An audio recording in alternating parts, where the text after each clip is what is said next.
The UFC has always had favorites. Fighters who get fast-tracked to titles, protected from bad matchups, or handed opportunities they never earned. And then there's the opposite, the ones who had to claw their way through years of fights just to get a shot. So this is every level of UFC industry plant, from the fighters who got completely denied to the ones whose entire careers were engineered from day one. Level 1 is for fighters who got the complete opposite of favoritism. They had to fight tooth and nail for every opportunity, put together insane winning streaks, and still got passed over. Tony Ferguson is the poster child for this level. He went on a 12-fight win streak and still didn't get a title shot. The guy beat everyone, finished guys like Edson Barboza and Kevin Lee, and even won an interim title to set up what should have been an amazing fight with Khabib. It's a phenomenal fight because Tony is a savage, and Tony fights very well off of his back. He is a seriously dangerous guard. You can't sleep on him. He's durable as fuck. He can knock you out. He never gets tired. And he's as game as they come. But the Khabib fight kept falling through. Not once, not twice, but 5 separate times. First, Khabib pulled out with a rib injury, so they rebooked it. Then Tony had to withdraw after doctors found fluid and blood in his lungs, and competing could have literally been fatal. The third attempt was March 2017 for the interim title at UFC 209, but Khabib was hospitalized because of his crazy weight cut. Finally, on the fourth attempt, it looked like everything was gonna go ahead fine, until Tony tore his knee tripping on a cable during media day. Well, I have breaking news for you, but it's not good breaking news. So, UFC 223 was supposed to be headlined by Khabib Nurmagomedov and Tony Ferguson. This is the 4th time the UFC has tried to put this fight together.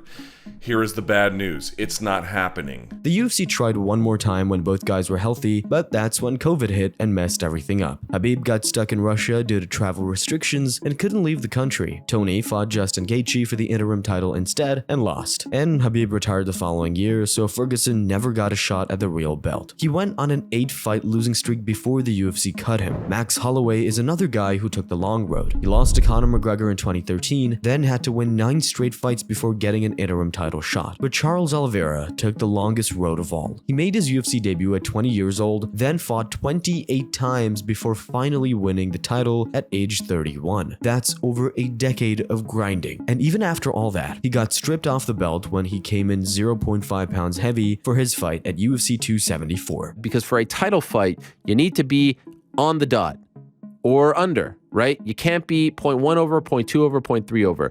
Can't happen. So he weighs in 55.5 after the hour allowance. And as a result, he is stripped, essentially stripped on the spot. But what they said was, you know, when the fight starts, he is stripped, but he's stripped on the spot, right? And so the belt was up for grabs for Gaethje. It was not up for grabs for him. This has never happened before. And if you're not careful, you can slip down to his level from anywhere. Just look at Arman Tsarukyan. He lost his first fight to Islam Makhachev back in 2019, but then went on a tear, going 8-1 before beating Charles Oliveira at UFC 300. That earned him a title shot against Islam, but one day before weigh-ins, Arman pulled out with a back injury, and Dana was pissed. He knows what's going on. I don't give a shit what everybody else says. He knows what's going on, and he's got to work his way back to that title shot. He said Arman would have to work his way back to a title shot and wasn't getting another opportunity just because of his ranking. Even after beating Dan Hooker, it still wasn't enough. Level 2 is for fighters who have proven they're good but still get no respect. Sometimes they may even get fed to the wolves, just so Dana can prove how much he doesn't like you. I'm talking about guys like Leon Edwards. After losing to Usman in 2015, he went on a 10-fight unbeaten streak. To be honest, he could have had a title shot at any time, but it kind of felt like he got held back because he was boring. Let's start with Leon Edwards. You know, that's a name that you guys should learn. That's a name that I should learn. That's a name that we should be talking about. That is somebody who deserves credit. But he had his own approach, didn't he? We are living in the entertainment area, and Leon has not quite got on board with the entertainment side of that. I'm not faulting Leon. I'm pointing out for you guys why perhaps you've missed the name of one of the guys with the greatest winning streak in all of MMA. Then COVID hit and Leon got stuck in England. He was scheduled to headline a fight night in London against Tyron Woodley in March 2020, but travel restrictions killed it. The UFC removed him from the rankings entirely due to inactivity in October 2020. And on top of that, they tried booking him against Khamzat Chimaev 3 separate times. And when you're basically one fight away from a title shot, that's kind of a slap in the face. Even back then, everyone could tell Khamzat was a guy best avoided. You have a guy who is completely undefeated and has never left the first round. That is what his claim to fame is in Chimaev. That's it. You can say he's overhyped, he's overblated, say whatever you want. I'm not talking about opinion, I'm talking about facts. He's been in there 3 times in 2 different weight classes. He's never left the first round. That is his resume. Unfortunately, first Chimaev tested positive for COVID, then Leon tested positive and lost 12 pounds from how severe his case was. Then Chimaev pulled out again due to lingering effects. Leon didn't fight for nearly 2 years while other contenders jumped the queue and got their shots. What is happening with you in the UFC? I couldn't tell you. I feel, like I said, I'm on a 7-fight win streak now. I'm like the second most wins in the whole division. It's me, Kumuru. He beat me like 4 years ago. So I feel I deserve at least a title shot or a top 5 opponent. When he finally came back in March 2021, he accidentally poked Bilal Muhammad in the eye and the fight ended in a no contest. So he had to keep proving himself all over again. Nate Diaz belongs here too. After losing to Leon at UFC 236, Diaz wanted out of his contract. The UFC made him wait 15 months before finally booking him against Tony Ferguson. In between, they tried to feed him to Khamzat Chimaev too. Yeah, they're coming at me with him and I'm like, hold on, don't disrespect me like that. You're gonna just try to offer me a fight with a rookie. I'm cool. You got 4 fights in the UFC? Right. Don't even talk my name. For a legend and fan favorite, he wasn't getting the respect he deserved. And another guy who fell out of Dana's good books was Bilal Muhammad. After the eye poke incident with Leon in 2021, he beat Damian Maia, Stephen Thompson, Vicente Luque, and Sean Brady, then beat Gilbert Burns on short notice. Dana said after the Burns fight that Bilal would get the next title shot. Then the UFC gave it to Colby Covington instead. And when UFC 300 rolled around, Dana offered Leon Edwards 3 different opponents, and none of them were Bilal. He had to wait over a year to get a shot, and even then fans kinda didn't want him to get it. Alright, we're cranking up the plan factor now, because level 3 is where fighters get fast-tracked based on marketability more than accomplishments. These guys had hype machines built around them before they'd proven anything, and when they got their moment to shine, it all fell apart. It's easy to forget, but Colby Covington went from rank number 31 to number 2 in just over a year. That's an insane jump, but he didn't beat anyone elite to get there. The UFC needed a new villain after Conor, so they used Colby's heel character and gave him main card spots for the controversy. He ran with it so far that it even lost him friends for real. The guys in the gym, they really took it personal. You know, I kind of got cut off from the Brazilians and American top team in the gym, and they don't train with me anymore. So. Colby has had 3 title shots since that first one at the end of 2019, and he didn't really deserve any of them other than the first. The rematch versus Usman he got after 1 win against Tyron Woodley, and to earn his shot against Leon, all he had to do was beat Masvidal, who had lost most of his shine at that point. And another guy in this bucket is Darren Till, who got a title shot against Tyron Woodley within 3 years of joining the UFC. But his big wins were a declining Donald Cerrone and a controversial decision over Stephen Thompson. The UFC sold him as the next big thing because he was British, had knockout power, and could talk. Then he fought Woodley and got submitted by Darce choke in the 2nd round. Tyron's just faster than him, way faster And than him. yeah, close He distance closed that so quick. distance like lightning, landed that right hand, beat the shit out of him on the ground. It was just shocking to me that Darren didn't know what to do when he was on his back. Like in terms of like that's how I thought the fight was gonna go. Like him just be on top of him the whole fight. He moved to middleweight and got sparked out cold by Jorge Masvidal. Till was protected on his run to the title. The UFC pushed him too hard, too fast, and as a result, he never even reached his full potential. Although ever since he left the UFC, he's gone 3-0 in Misfits boxing, with wins over Anthony Taylor, Darren Stewart, and that big win over Luke Rockhold. Another fighter who belongs here is Mackenzie Dern. She was a multi-time world champion in Brazilian Jiu-Jitsu before she ever stepped into an MMA cage, which is why the UFC positioned her as a crossover star immediately, not as a prospect who needed to prove herself. At one point, there was talk of her getting a title shot after a win over Rodriguez, even though she was 2 spots below her in the rankings. I really believe this is like a very important fight. It's like, I think whoever wins here could fight the eventual winner of Zhang Weili and Rose, you know, so it's very, very close. But Mackenzie lost that fight and went 2-4 over her next 6. She lost to Jessica Andrade by TKO, got out-wrestled and dropped by Amanda Lemos, and looked like she was gonna start dropping down the rankings. Then she beat Lupi Godinez in a fight a lot of people gave to Lupi. And 5 months later, she beat Amanda Ribas, who was 1-3 in her last 4 and had no business being in a title eliminator. And somehow, those 2 wins got her a title shot. I wonder why. At level 4, fighters start getting protected from real competition while their hype builds. This is for guys like Shara Magomedov. The UFC made a massive deal of his striking and pushed his highlights everywhere. Then he landed the first ever double spinning back fist knockout in UFC history and started calling out Izzy. I'm best striker this division. Israel understand, I smash you, I comb you, I beat you. The pirate is here. For some reason, he debuted at number 14 in the rankings despite beating an unranked opponent. But when he went up against MVP, all of a sudden the image of his elite striking fell apart. Then there's Bo Nickel. He's a 3-time NCAA Division I champion, 2019 Dan Hodge Trophy winner, 2019 U23 World Champion. On paper, he's one of the most accomplished wrestlers to ever enter MMA. The UFC signed him really early, and it seemed like that alone went to his head. We've seen it before. Yeah. Like Pereira's a great example. He's got a couple fights at the UFC, and then all of a sudden he's fighting for the title. Yeah.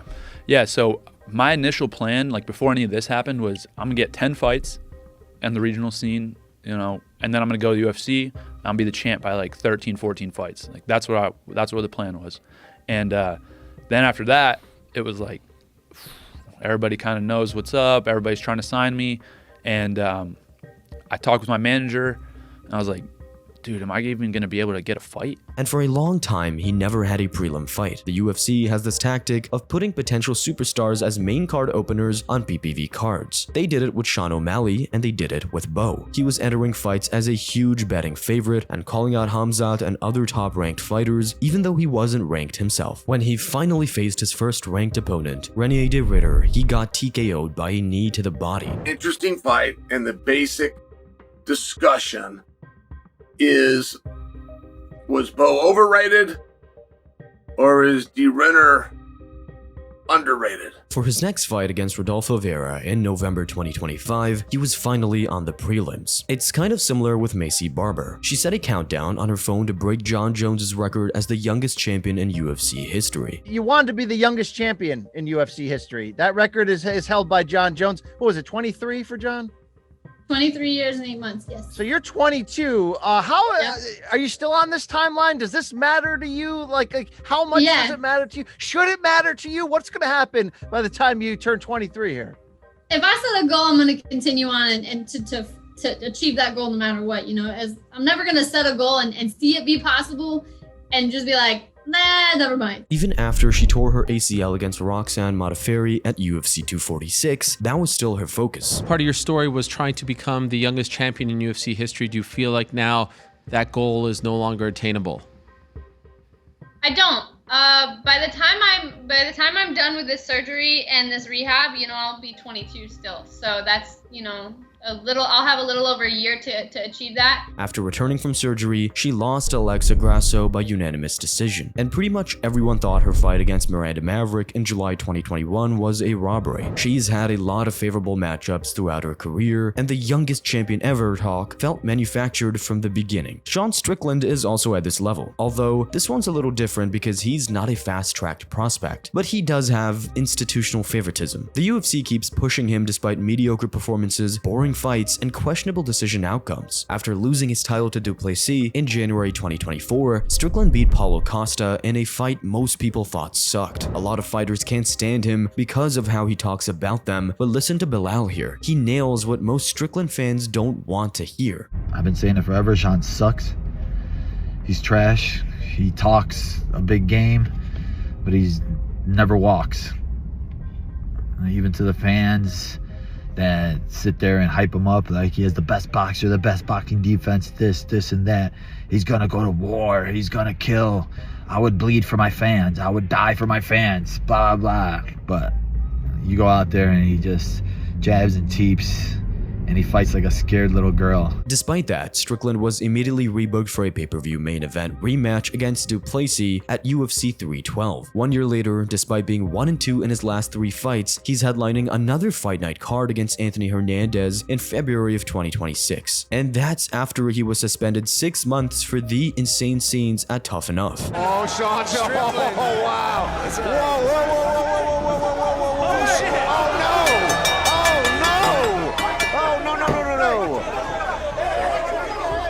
Yeah, I saw him sticking his tongue out at Sean. So, even during his suspension, the UFC was already planning his return as a card headliner. No matter what he says or does, the UFC has his back. Alright, level 5 is where fighters get a whole new level of favoritism and protection. These guys get preferential treatment even when they lose, fail drug tests, or even cause chaos outside the cage. Chael Sonnen belongs here. He lost to Anderson Silva twice for the middleweight title, and he had 0 wins at light heavyweight in the UFC since 2005. He's knocked out by Renato Sobral. Yet somehow, he got a title shot against John Jones at light heavyweight in April 2013, and he quickly found out how crazy that was. He's a lot better than I thought he was. I mean, to beat a guy is one thing. To beat a guy at his own game is a whole nother. He's the best fighter I've ever fought. The fight made no sense to begin with. Lyoto Machida, who was the number 2 ranked light heavyweight at the time, called it out on Twitter, saying Chael hadn't done anything at light heavyweight to deserve it. The justification was pure marketing. Chael got the shot because he accepted it and could talk, not because he earned it. That's favoritism. And speaking his UFC debut in April 2013, to featherweight title shot in just 5 wins, which wouldn't be so bad in itself, except that 5th win was against Dennis Seaver, who was ranked 19th in the division at the time. There's no way that should launch you to a title shot. Then Aldo got hurt, so the fight got switched to an interim bout against Chad Mendes. Up until that point, the UFC had been carefully avoiding giving Conor any wrestlers, and you can see why, because for a moment it looked like Mendes was going to win with that guillotine, but Conor pulled it out of the bag, and when he and Aldo did fight, he had that awesome 13-second knockout. He got cleaned. Yeah. He got flatlined, and then he got hammer fisted while he was out. Yes. True. He got up and he was asking what happened. What he was putting his hands up. He's going. I don't know what he's saying because he was speaking in Portuguese because he was shaking his head and they were nodding their head. Then he moved up to fight Rafael Dos Anjos for his lightweight title. Dos Anjos pulled out, so instead of cutting back down to defend at featherweight, Conor fought Nate Diaz. And when Conor lost, you can understand why he wanted an immediate rematch. But after avenging the loss, he challenged Eddie Alvarez for the lightweight title, becoming the first 2-division champ in UFC history. So he never actually defended his featherweight title once. The UFC let him completely ignore his division to chase another belt. Then there's all that other stuff. Conor McGregor arrest. He was arrested late Thursday night for the bus attack on the UFC bus outside of the Barclays Center, where he threw a dolly at the window, smashing it, injuring at least 2 UFC fighters, Michael Chiesa and Ray Borg. But one of the most favored guys in UFC history has to be Brock Lesnar. You want to talk about a guy getting pushed fast? Like his first fight, one of his first fights against Heath Herring in the UFC, which is nuts. And dude, he got a title shot with a 1-1 record. He debuted in the UFC in February 2008 with 0 MMA experience. Sure, he was an elite NCAA wrestler and WWE superstar, but he had never fought MMA professionally, and it showed in his debut against Frank Mir, where he tapped out to a knee bar. I had a 1-fight deal. And I was like, please, just give me another shot at this. So then, boom, and then it just took off. I fought, Heath Herring, and then I got Randy Couture and won the belt. Yeah. That was just his 3rd UFC fight, and it was for the UFC heavyweight title against Randy Couture. The justification was simple. He was a massive draw. I mean, just look at the guy. But they gave him grapplers and wrestlers he could control with his insane physicality. When he faced elite strikers like Cain Velasquez and Alistair Overeem, he got destroyed. And let's not forget, the UFC also let him fight on juice. There was no testing back then. Oh, yeah? You got to realize that the testing back then was horseshit. Just ask Mark Hunt how he felt about that one. Speaking of juice, one of the biggest cases of favoritism right now has got to be John Jones. For starters, he has had multiple failed drug tests and still has Dana going to war to defend him. This is the problem with the conversation that we're having here and why people aren't giving John Jones the respect for pound. This fucking guy destroyed the best heavyweight in the division. Easily made it look like nothing. John Jones is the pound for pound best fighter in the world and the greatest fighter fucking ever. Period. End of story. He's had DUIs, a hit and run, domestic violence arrest, and a USADA agent even accused him of threatening to kill her. I mean, Dana literally moved the entire UFC 232 event from Las Vegas to Los Angeles on 6 days' notice. If that's not institutional protection, I don't know what is. The thing with John is he started out by cleaning out the light heavyweight division and looking like a savage. Of the caliber of the guys that John Jones was facing. John Jones was facing Gustafsson, Glover Teixeira. He was facing Daniel Cormier. He was facing the elite of the elite, and he never fucking lost, even when he was doing coke and he wasn't even training. But then in recent years, he's cruised on by on mostly decision wins, with a few that could easily have been losses. Just look at the Dominic Reyes fight at UFC 247. A lot of people thought Reyes won. John got the unanimous decision anyway, and the way he ducked Tom Aspinall and held the heavyweight division hostage without getting stripped just screams Dana White's privilege. You are holding him back. You are holding back not only Tom Aspinall, but the rest of the division. So yes, you're missing the point. This isn't about you. It's about the belt. How many more times does Tom have to say he would love to fight him?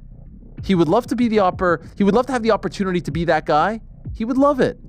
Who wouldn't? But he just wants that belt. He wants whatever that belt signifies, whatever it symbolizes, and what it brings. There's only one person more favored than John right now, and she's not even a fighter. Yeah, I'm talking about Nina Drama. She went from zero UFC experience to the most dominant media personality in the sport in under 2 years, and she's fully aware that everyone considers her an industry plant. Before 2022, she'd never even attended a UFC event before. Then, she messaged UFC's technical support asking for content access after attending one event, and within months, she had an official UFC contract. She got main event access, backstage passes, and promotional resources that most journalists never received, all because she was pumping out thirst trap content all over the place.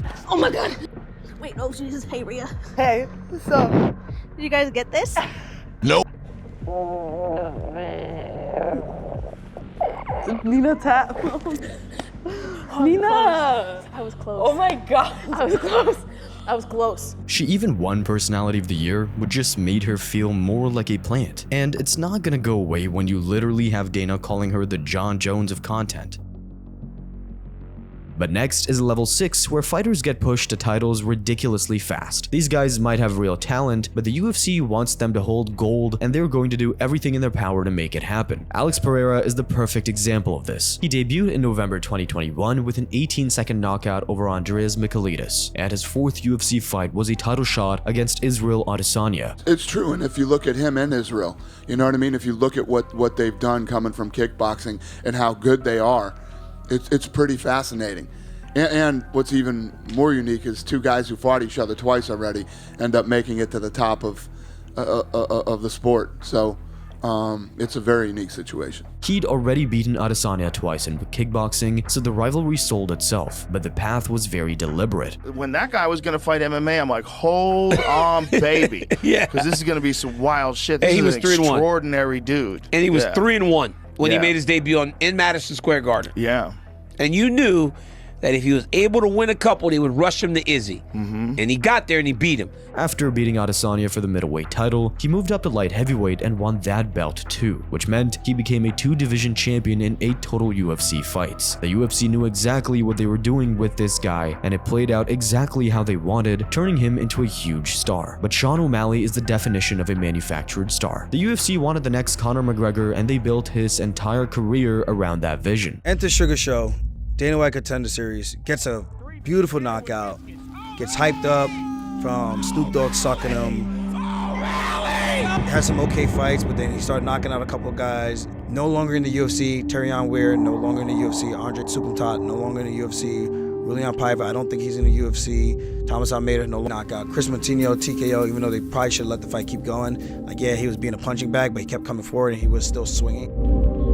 No longer in the UFC. So you get this guy who's kind of come in, he's had like these tailor-made fights that were handpicked for him to look like a superstar. Look at his ranking progression. In January 2022, he was ranked number 19. Then by October 2023, he was number 1 and had a title shot. But before fighting Petr Yan, which was an insane layup for him to get a title shot without going through a Shark Tank, O'Malley had no wins over top 15 ranked opponents. He fought strikers and lower ranked opponents while building a social media following. The UFC marketed his personality, his hair, hair, his walkouts, everything except his actual resume. By the time he faced legitimate competition, he was already positioned as a star. O'Malley is the biggest star in our sport right now. And Red Panty Night is still real.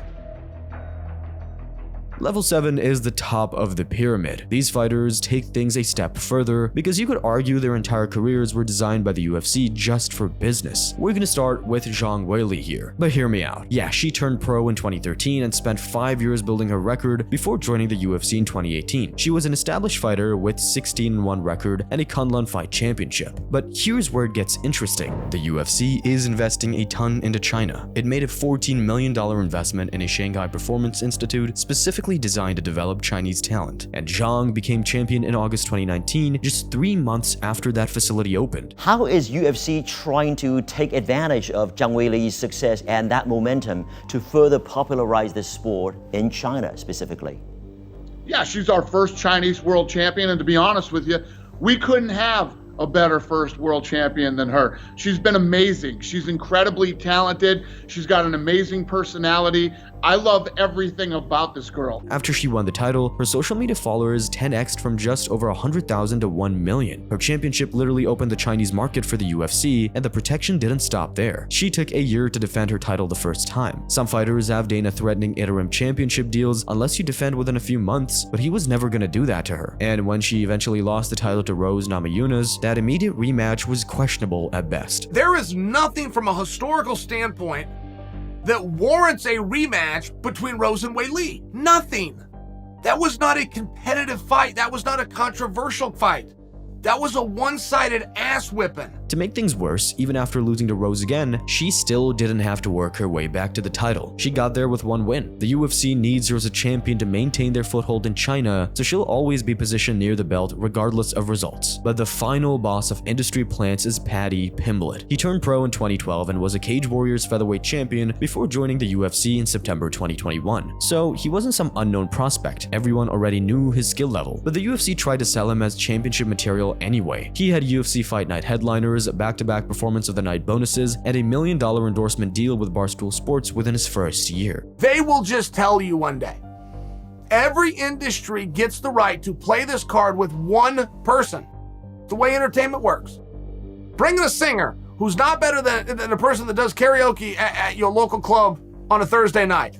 But they will tell you, this is the new guy, and they'll do it for each genre. This is a new country star, this is a new pop star, this is a new rock star, they will do it, and okay. They can only do it once. They can only do it with one person at a time in each field. But they can still do it and just force a star on us. Is Paddy going to get that nod? But things started to get a bit weird in his fight against Jared Gordon at UFC 282. To a lot of people, Gordon was the clear consensus winner. In fact, 23 of 24 media outlets scored it for Gordon. Fan voting on MMA decisions had over 90% for Gordon. But of course, Paddy won by unanimous decision anyway. These like little knuckles here, it's the fat. Yeah. Well, obviously we talk about when you fight, there's all these expectations. It's almost like if you don't come in and, destroy him in the first round. And then the hype train started chugging along. But the thing is, the average age of his last 3 opponents is about 40 years old. Now, Paddy got an interim lightweight championship fight against Justin Gaethje for January 2026, despite his record being kind of controversial. The UFC decided they wanted Paddy to be a star, and they're engineering his path to make it happen. That's exactly why he's the final level. But there are some stories the UFC would rather you forget entirely. Make sure to watch this video next. Thanks for watching.